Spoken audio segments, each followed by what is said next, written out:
Шәһри Казан газетасына 30 ел тулды. Газетаның баш мөхәррире Радик Сабиров фикеренчә, бүгенге көн укучысы басма газетадан матурлык эзли. Матурлык тудырырга тырышып эшләгән газета журналистлары белән хәбәрчебез Ләлә Зәйнуллина да аралашып кайтты.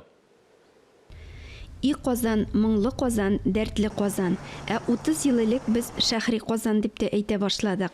Республикада әлеге исемдә газета чыга башлады. 90-нчы елларда Шәһри Казан җәмгыятебез үсешенең катлаулы чорында шәһәр газетасы буларак формалаша. Яңа басмага фатиханы Татарстанның беренче президенты Минтимер Шәймиев бирә. Ул вакытта шәһәр мэры вазифасын башкарган Камил Исхаков ой сайын газетага килеп үзе дә җыелышларда катнаша. Газетаның беренче мөхәррире итеп Хәлим Гайнуллин билгеләнә.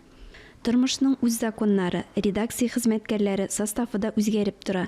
Төрле елларда газетада талантлы журналистлар, язучылар эшли. Гәрәй Рәхим, Әхәт Гафар, Шамил Рәкыйпов, Ризван Хамид, Госман Сәдә, Мәдәрис Әгләмов, Айрат Садык, Таңшулпан һәм башка бик күпләр.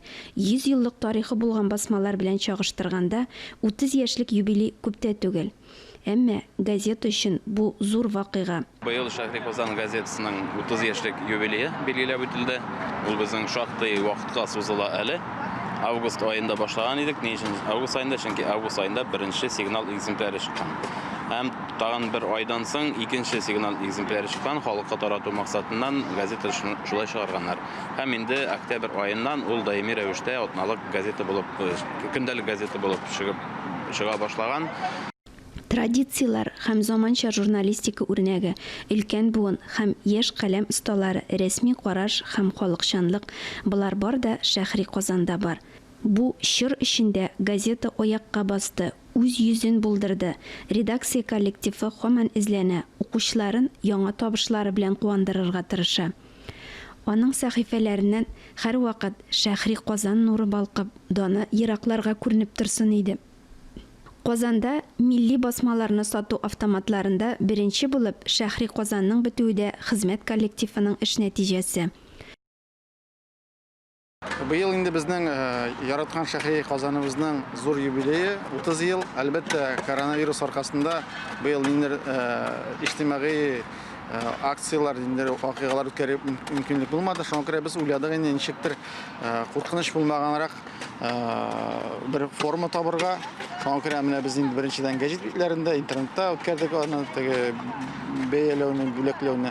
Һәм иң мөһиме менә уйладык, менә агач утырту бик матур акция булыр инде дигән дип.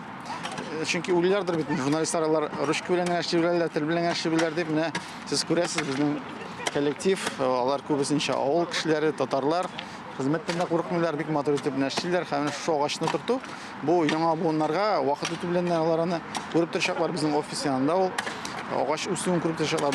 Никадәр теге тарихи вакыйга булды бу. Журналистика тарихында агач утырту гадәте электән бар.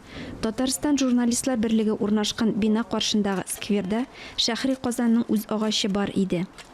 Хәзер Татмедиа бинасы янында Шәһри Казан аллеясы да барлыкка килде. Шәһри Казан газетасының юбилеен үзенчәлекле уздырасылары килгән. Шуңа күрә дә 30 сентябрьдә 30 төп чыршы утырту идеясы туа аларда. Агачларны урманга яки Кабан күле буена утыртырга уйлаганнар. Ахыр чиктә Татмедиа генераль директоры Шамил Садыков Шәһри Казан аллеясын Татмедиа бинасы янында булдыруны тәкъдим иткән. Ләлә Зәйнуллина, Ирек Хамидуллин.